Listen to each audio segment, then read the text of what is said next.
नमस्कार दोस्तों, स्वागत है आपका मेरे यूट्यूब चैनल आर के भक्ति में। दोस्तों मैं आज आपको सोमवार व्रत की कथा सुनाऊंगा। कृपया उसे ध्यानपूर्वक सुने। जो भक्त हमारी वीडियो को नए देख रहे हैं वो हमारे चैनल पर नए आए हैं तो वो हमारे चैनल को सब्सक्राइब करें, वीडियो को लाइक करें और कमेंट में ओम नमः शिवाय अवश्य लिखें। बोलो शंकर भगवान की सोमवार व्रत कथा। पहले समय में किसी नगर में एक धनी व्यापारी रहता था। दूर दूर तक उसका व्यापार फैला हुआ था। नगर के सभी लोग उस व्यापारी का सम्मान करते थे। इतना सब कुछ से संपन्न होने के बाद भी वह व्यापारी बहुत दुखी था, क्योंकि उसका कोई पुत्र नहीं था, जिस कारण अपने मृत्यु के पश्चात व्यापारी का उत्तराधिकारी की चिंता उसे हमेशा सताती थी। पुत्र प्राप्ति की इच्छा से व्यापारी प्रत्येक सोमवार भगवान शिव की व्रत पूजा किया करता था और शाम के समय शिव मंदिर में जाकर शिव जी के सामने घी का दीप जलाया करता था। उसकी भक्ति देखकर मां पार्वती प्रसन्न हो गई और भगवान शिव से उस व्यापारी की मनोकामना पूर्ण करने का निवेदन किया।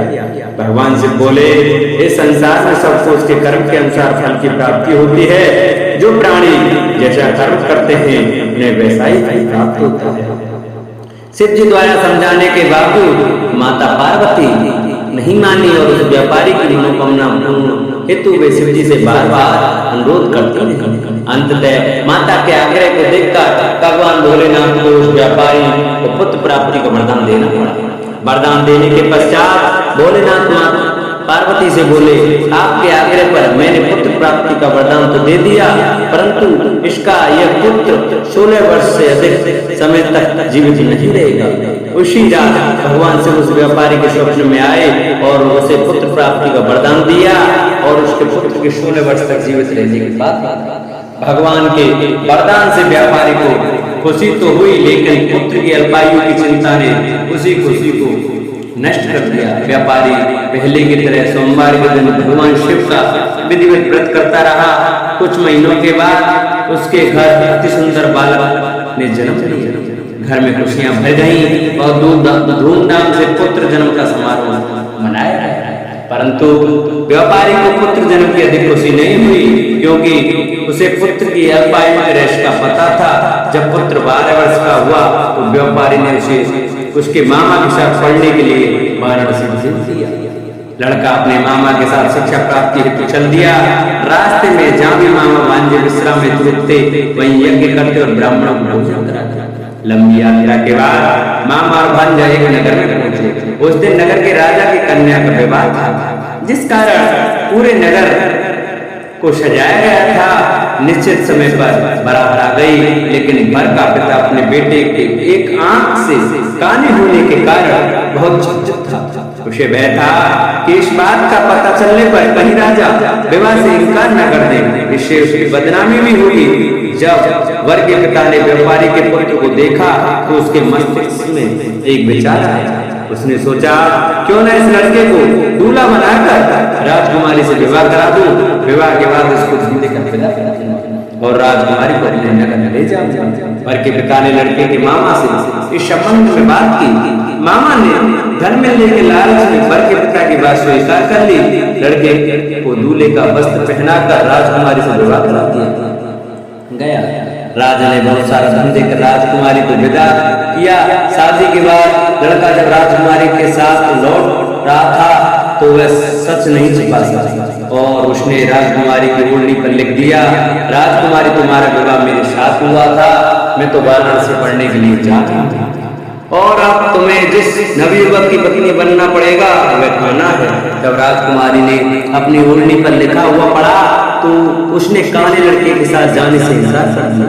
राजा सब बातें जानकर राजकुमारी को महल में रख लिया। उधर लड़का अपने मामा के साथ वाराणसी पहुंच गए और गोकुल में पढ़ना शुरू कर दिया। जब उसकी आयु 16 वर्ष की हुई तो उसने यज्ञ किया।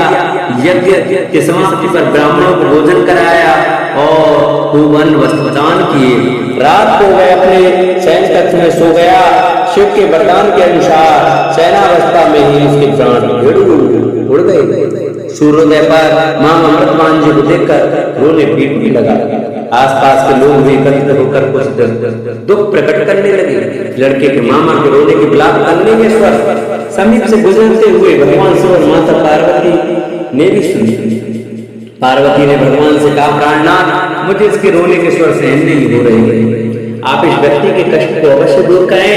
भगवान शिव ने पार्वती के साथ दृश्य रूप में समीप जाकर देखा तो भोलेनाथ पार्वती से बोले, यह तो उसी व्यापारी का पुत्र है जिसे मैंने 16 वर्ष की आयु का वरदान दिया, इसकी आयु तो पूरी हो गई है। माता पार्वती ने फिर भगवान शिव से निवेदन किया, उस बालक को जीवन देने का आग्रह किया।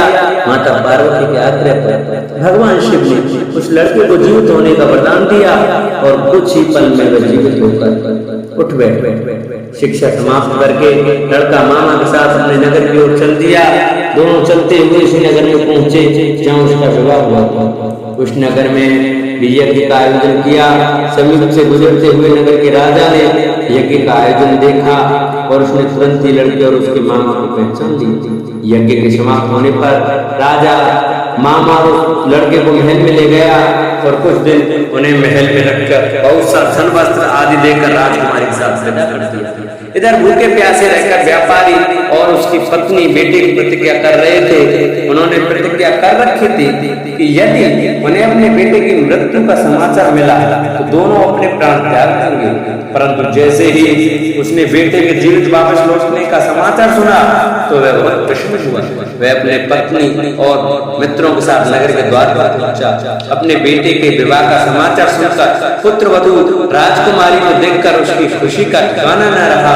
उसी रात भगवान शिव ने व्यापारी के स्वप्न में आकर कहा, हे श्रेष्ठी, मैंने तेरे सोमवार के व्रत करने और व्रत कथा सुनने से प्रसन्न होकर तेरे पुत्र को लंबी आयु प्रदान की। पुत्र की लंबी आयु जानकर व्यापारी बहुत प्रसन्न हुआ। सोमवार का व्रत करने से व्यापारी के घर में खुशियां लौट आई। शास्त्रों में लिखा है कि जो स्त्री पुरुष सोमवार का विधिवत व्रत करते और व्रत कथा सुनते हैं उनकी सभी इच्छाएं पूरी होती हैं और शंकर भगवान और माता पार्वती उन पर अपनी सदा कृपाएं बनाए रहते हैं। फिर बोले, हे सनत कुमार, इसके बाद अब मैं शुक्रवार व्रत का आख्यान कहूंगा, जिसे सुनकर मनुष्य संपूर्ण आपदा से मुक्त हो जाता है।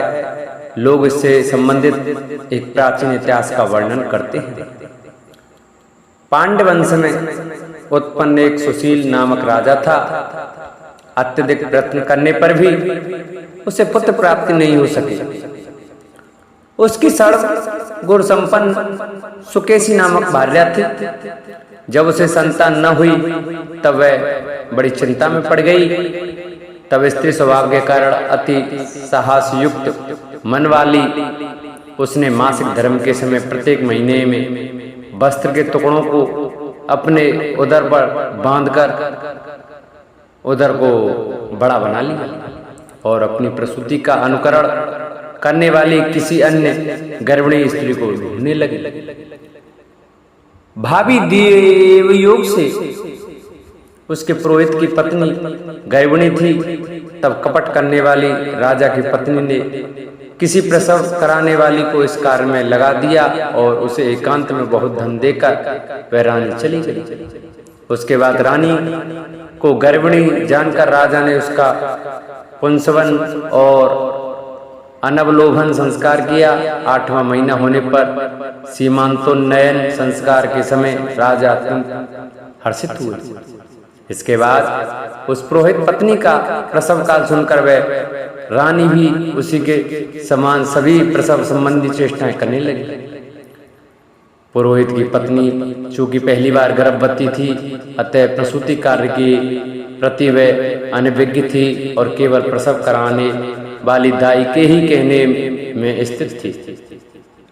तब उस दाई ने पुरोहित पत्नी के साथ छल करते हुए उसके नेत्रों पर पट्टी बांध दी और प्रसव के समय उसके पैदा हुए पुत्र को किसी के हाथ से रानी के पास पहुंचा दिया। इसके बाद इस बात को कोई भी नहीं जान सका। उसके बाद रानी ने उस पुत्र को लेकर यह घोषित कर दिया कि मुझे पुत्र रत्न की प्राप्ति हुई है। इन सब के बाद दाई ने पुरोहित की पत्नी के आंखों की पट्टी खोल दी। दाई अपने साथ मांस का एक पिंड लाई थी और उसने वह उसे दिखा दिया। फिर उसके सामने आश्चर्य तथा प्रकट करने लगी कि यह कैसा अनिष्ट हो गया और कहने लगी कि अपने पुरोहित पति से इसकी शांति जरूर करवा लेना। कहने लगी कि संतान नहीं हुई कोई बात नहीं, पर तुम जीवित हो यह अच्छी बात है।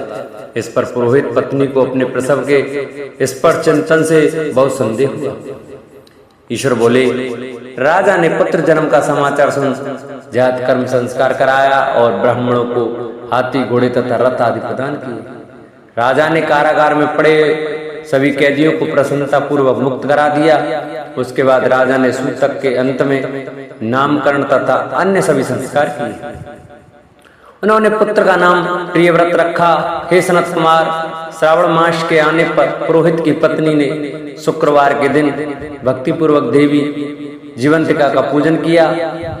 दीवार पर अनेक बालकों सहित देवी जीवंतिका की मूर्ति छापकर पुष्प तथा माला से उनकी पूजा करके गोधूम की पीठ के बनाए गए 5 दीपक उनके सम्मुख उसने जलाए और स्वयं भी गोधूम का चूर्ण भक्षण किया और उनकी मूर्ति पर चावल फेंका और कहा, हे जीवंती, हे करुणार्वे, जहां भी मेरा पुत्र विद्यमान हो आप उसकी रक्षा करना। यह प्रार्थना करके उसने कथा सुनकर यथाविधि नमस्कार किया।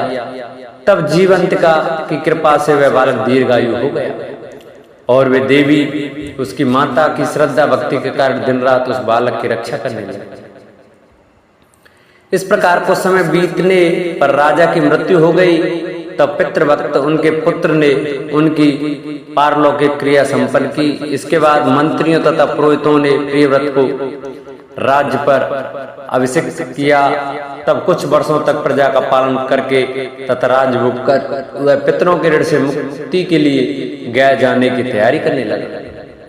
राज्य का भार वृद्ध मंत्रियों पर भक्तिपूर्वक सौंपकर और स्वयं राजा होने का भाव त्याग कर उसने कार्पेटिक का वेश धारण कर लिया और गया के लिए प्रस्थान किया। मार्ग में किसी नगर में किसी गृहस्थ के घर में उन्होंने निवास किया। उस समय उस गृहस्थ की पत्नी को प्रसव हुआ था। इससे पहले षष्ठी देवी ने उसके 5 पुत्रों को उत्पन्न होने के 5वें दिन मार दिया था। यह राजा भी उस समय 5वें दिन ही वहां गया हुआ था। रात में राजा के सो जाने पर उस बच्चे को ले जाने के लिए षष्ठी देवी आई। जीवंतिका देवी ने उस षष्ठी देवी को यह कहकर रोका कि राजा को लांग कर मत जाओ। तब जीवंतिका के रोकने पर वह षष्ठी जैसे आई थी वह वैसे ही चली गई। इस प्रकार उस गृह स्वामी ने उस बालक को 5वें दिन जीवित रूप में प्राप्त किया। ये लोग इतने प्रभाव वाले हैं, यह देखकर उस गृहस्थ ने राजा से प्रार्थना की, हे राजन, आपका निवास आज के दिन मेरे ही घर में हो। हे प्रभु, आपकी कृपा से मेरा यह छठा पुत्र जीवित रह गया है। उसके इस प्रकार प्रार्थना करने पर करुणानिधि उस राजा ने कहा कि मुझे तो गया जाना है। तब राजा गया के लिए प्रस्थान कर गया। वहां पिंडदान करते समय विष्णुपद वेदी पर कुछ अद्भुत घटना हुई। उस पिंड को ग्रहण करने के लिए 2 हाथ निकल कर आए। तब महान विस्मयुक्त राजा संशय में पड़ गए और उन्हें पिंडदान कराने वाले ब्राह्मण के कहने पर उन्होंने विष्णुपद पर पिंड रख दिया। इसके बाद उन्होंने किसी ज्ञानी तथा सत्यवादी ब्राह्मण से इस विषय में पूछा। तब उस ब्राह्मण ने उनसे कहा कि ये दोनों हाथ आपके पितर के थे। इसमें संदेह हो तो घर जाकर अपनी माता से पूछ लीजिए, वे बता देंगी। तब राजा चिंतित तथा दुखी हुए और मन में अनेक बातें सोचने विचारने लगे। वे यात्रा करके पुनः वहां गए जहां वह बालक जीवित हुआ था। उस समय भी उस स्त्री को पुत्र उत्पन्न हुआ था और वह उसका 5वां दिन था। वह जो दूसरा पुत्र हुआ था उसे लेने रात में फिर षष्ठी देवी आई। तब जीवंतिका के द्वारा रोके जाने पर उस षष्ठी देवी ने उनसे कहा, इसका ऐसा क्या कृत्य है अथवा क्या इसकी माता तुम्हारा व्रत करती हैं जो तुम दिन रात इसकी रक्षा करती हो। तब षष्ठी का यह वचन सुनकर जीवंती ने धीरे से मुस्कुराकर इसका सारा कारण बताया। उस समय राजा शयन का बहाना बनाकर वास्तविकता जानने के लिए जाग रहा था। अतः उन्होंने जीवंती और षष्ठी दोनों की बातचीत सुन ली। जीवंती ने कहा, हे षष्ठी, श्रावण मास में शुक्रवार को इसकी माता मेरे पूजन में व्रत रहती हैं और व्रत के संपूर्ण नियम का पालन करती हैं। वह सब मैं आपको बताती हूँ। वह हरे रंग का वस्त्र तथा कंचुकी नहीं पहनती और हाथ में उस रंग की चूड़ी भी नहीं धारण करती। वह चावल के धोने के जल को कभी नहीं लांघती, हरे पत्तों के मंडप के नीचे नहीं जाती और हरे वर्ण का होने के कारण करेले का साग भी नहीं खाती हैं। यह सब वह मेरी प्रसन्नता के लिए करती हैं। अतः मैं उसके पुत्र को किसी को मारने नहीं दूंगी। यह सब सुनकर राजा प्रियव्रत अपने नगर को चल दिए। उनके देश के सभी नागरिक स्वागत के लिए आए। तब राजा ने अपनी माता से पूछा, हे मां, क्या तुम जीवंतिका देवी का व्रत करती हो? इस पर उसने कहा कि मैं तो इस व्रत को जानती भी नहीं हूँ। उसके बाद राजा ने गया यात्रा का समुचित फल प्राप्त करने के लिए ब्राह्मणों तथा सुवासिनी स्त्रियों को भोजन कराने की इच्छा से उन्हें निमंत्रण किया और व्रत की परीक्षा लेने के लिए सुवासिनियों को वस्त्र, कंचुकी तथा कंकड़ भेजकर कहलाया कि आप सभी को भोजन के लिए राजभवन में आना है। तब पुरोहित की पत्नी ने दूत से कहा कि मैं हरे रंग की कोई भी वस्तु कभी ग्रहण नहीं करती। राजा के पास आकर दूत ने उनके द्वारा कही गई बात राजा को बता दी। तब राजा ने उसके लिए सभी रक्तवर्ण के 100 परिधान भेजे। ये सब धारण करके वह पुरोहित पत्नी भी राजभवन में आई। राजभवन के पूर्वी द्वार पर चावलों के धोने का जल पड़ा देखकर और वहां हरे रंग का मंडप देखकर वह दूसरे द्वार से गई। तब राजा ने पुरोहित की पत्नी को प्रणाम करके इस नियम का संपूर्ण कारण पूछा।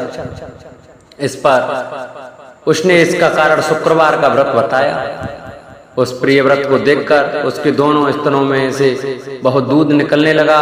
दोनों बक्ष स्तनों से उस राजा को दुग्ध की धाराओं से पूर्ण रूप से सिंचित कर दिया। तब गया में विष्णुपदी पर निकले दोनों हाथों जीवंतिका तथा षष्ठी दोनों देवियों के वार्तालाप तथा पुरोहित पत्नी के स्तनों से दूध निकलने के द्वारा राजा को विश्वास हो गया कि मैं इसी का पुत्र हूँ। उसके बाद पालन पोषण करने वाली माता के पास जाकर विनम्रता पूर्वक उन्होंने कहा, हे मां, डरो मत, मेरे जन्म का वृत्तांत सत्य सत्य बता दो। यह सुनकर सुंदर केशवमाली रानी ने सब कुछ सच सच बता दिया। तब प्रसन्न होकर उन्होंने जन्म देने वाली अपनी माता पिता को नमस्कार किया और संपत्ति से वृद्धि को प्राप्त कराया। वे दोनों भी परम आनंदित हुए। एक दिन राजा प्रियव्रत ने रात में देवी जीवंती से प्रार्थना की, हे जीवंती, मेरे पिता तो ये हैं, तो फिर गया में वे दोनों हाथ कैसे निकल आए थे? तब देवी ने स्वप्न में आकर संशय का नाश करने वाला वाक्य कहा, हे प्रियव्रत, मैंने तुम्हें विश्वास दिलाने के लिए ये माया की थी, इसमें संदेह नहीं है। हे सनत कुमार, यह सब मैंने आपको बता दिया। श्रावण मास में शुक्रवार के दिन इस व्रत का अनुष्ठान करके मनुष्य सभी मनोरथों को प्राप्त कर लेता है। इस प्रकार श्री स्कंद पुराण के अंतर्गत ईश्वर सनत कुमार संवाद में श्रावण मास महात्म्य में शुक्रवार जीवंती का व्रत कथन नामक 9वां अध्याय पूर्ण हुआ। बोलो शंकर भगवान की जय। गणेश जी को बुद्धि, विवेक और धन का स्वामी कहा जाता है। गणेश जी की पूजा करने से घर में सुख शांति बनी रहती है। जीवन के सभी दुख दर्द दूर होने के साथ शुभता का आभास होता है। विघ्नहर्ता गणेश को बुद्धि, विवेक और धन का स्वामी कहा जाता है।